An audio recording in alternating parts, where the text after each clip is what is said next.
Hindi na ikinailan ni Coach Tim na kinausap niya si Carl Tamayo at Kevin Kembao para sa Gilas, Pilipinas. Inamin din niya na inaasahan niya ang malaking papel na gagampanan ng dalawa. Bukod dyan, inilahad din niya ang rason bakit isasama nila si Kai Sotto sa Asia Cup sa kabila ng katotohanang hindi pa ito pwedeng isalang sa nasabing torneo. At ang ilan nating mga kababayan, tila pinapipili na si Coach Tim sa pagitan ng Barangay Ginebra at Gilas, Pilipinas, bunga ng konting panahon na naibibigay sa pambansang koponan. Tutukan po natin ang lahat ng yan. Pero bago yan mga ka-playoffs, ibibigay po natin ang isang Nike shoes na to sa maswerteng subscriber po natin. Paano sumali? Siguro i-follow nyo lang po at i-like ang post ko sa TikTok account na to. Kailangan nyo po akong i-follow dyan kasi dyan po natin i-announce ang winner ng Nike shoes. Ayan po siya at ilalagay din po natin ang link sa comment section. Simula po ngayon, i-announce po natin ang winner sa June 16. Kita-kits po tayo dyan. Sa nakaraang episode ng playoffs, inamin ni Coach Tim na darating ang panahon, hihingi ng mas maraming minuto sa loob ng court si Carl Tamayo, Kevin Kembao at iba pang mga kabataang kasama sa hanay ng Gilas, Pilipinas. At ngayon, tuluyan ang inamin ni Coach Tim na kinausap niya ang dalawa kasabay ng pagbubulgar na mas malaking role ang aasahan niya dito. Narito ang kanyang pahayag. Tutukan natin si Coach Tim sa report ni Matthew Lee ng Tiebreaker Times. Nakausap ko na si Carl at Kevin at pareho silang sabik na makabalik sa aksyon at sa tingin ko makatwiran ding asahan na mas malalaking papel ang gagampanan ni Carl at Kevin ngayon.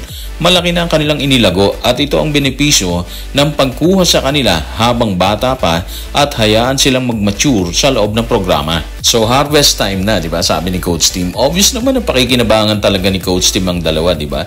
Ang laki ng ginawa at patuloy nilang ginagawa sa KBL. Si Carl Tamayo, isa sa mga rason bakit nag-champion ang kanyang kupunan na LG Sakers sa unang pagkakataon. Si Kevin Kembao naman kahit paano nagpakita talaga siya ng bangis habang kumakampanya sa KBL. Balita natin, tatangkain din niyang pasukin ng NBA sa pamamagitan ng NBA Summer League. So yung mga ganitong paglago ng players katulad nilang dalawa, hindi nakakaligtas kay Coach Tim. Kitang-kita niya ang lahat ng yan.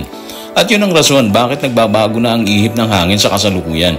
Sinabi nating nagbabago kasi tingin natin, desidido na siyang isabak sa mabibigat na hamon ng dalawang nabanggit. Yung hamon na hindi nila dati nagagawa or nakukuha kay Coach Tim Cone, di ba? Alam naman natin na malimit kung hindi late na silang naipapasok sa laban ng Gilas.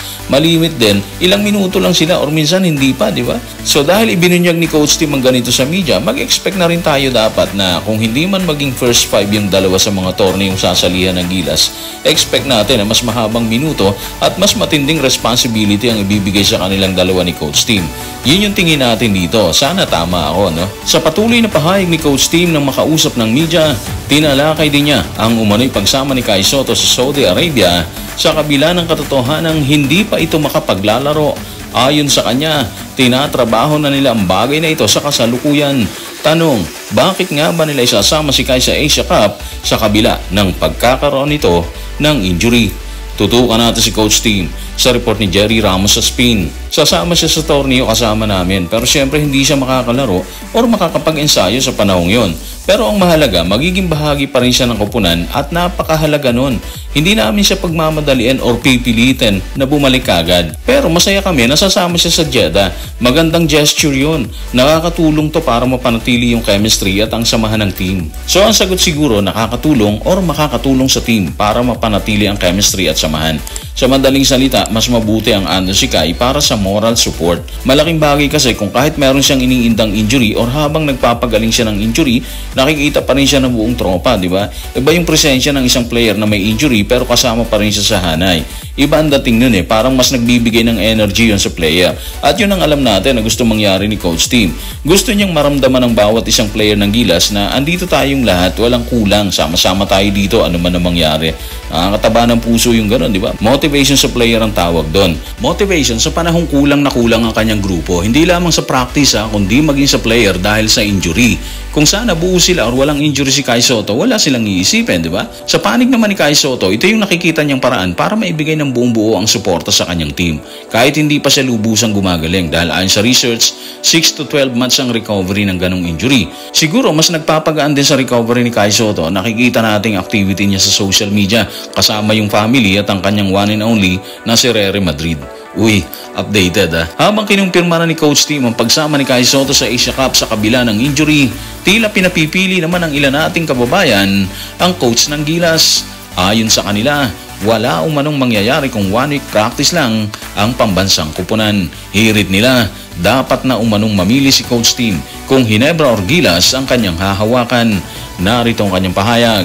Tutukan natin si Anonymous sa comment section ng Playoffs sa Playoffs YouTube channel. Pero kung 1 week practice lang tulad ngayong ginagawa ni Coach Tim, wala rin kasi yung ibang team nag-prepare ng 1 or 2 months. Dapat piliin niya kung sa Ginebra or sa Gilas ang hawakan niya. Kahit anong klaseng team pa, kung 1 week practice lang yan, sa lata ang aabutin. Hindi natin alam kung ano yung lata yung aabutin, di ba? Pero anyway, unang-una, alam ni Coach Tim na kulang yung panahon nila sa Gilas. Parang dinig natin ng mga nakaraang araw. Gusto niyang ibalik yung every Monday may practice sila para mapunan yung kakulangan ng practice ng Gilas. Pangalawa, hinahawakan kasi nila kasi buong grupo ng Gilas to yung chemistry na nabuo sa Hanay sa mga nagdaang competition. So, ibig sabihin, yung last window na sinalihan nila, kasama yung mga naunang window ng qualifiers dito sa Asia Cup, ginagawa nilang tuntungan yon para mas madali silang maka-adjust sa mga susunod na competition. Para amuyan pa rin sila dyan. Sa panawagan na mamili kung Gilas o Ginebra, tingin naman natin, hindi mangyayari siguro yun. Parang hindi naman niya gagawin yun. Sa practice ng mga kalabang team na 1 to 2 months, posibleng nangyayari talaga yon. Ang dahilan, may panahon po sila doon. Dito kasi sa atin, wala talaga. Kasi nga yung PBA, 3 conference yan Hindi natin sinisisi yung PBA walang ganun. Dati pa kasi ganun na sila, di ba? Siguro, blessed lang talaga yung ibang bansa sa pagkakaroon ng panahon para sa adjustment, practice, at siguro pagpaplano na rin para sa kanilang pambansang kupunan. So guys, maraming salamat.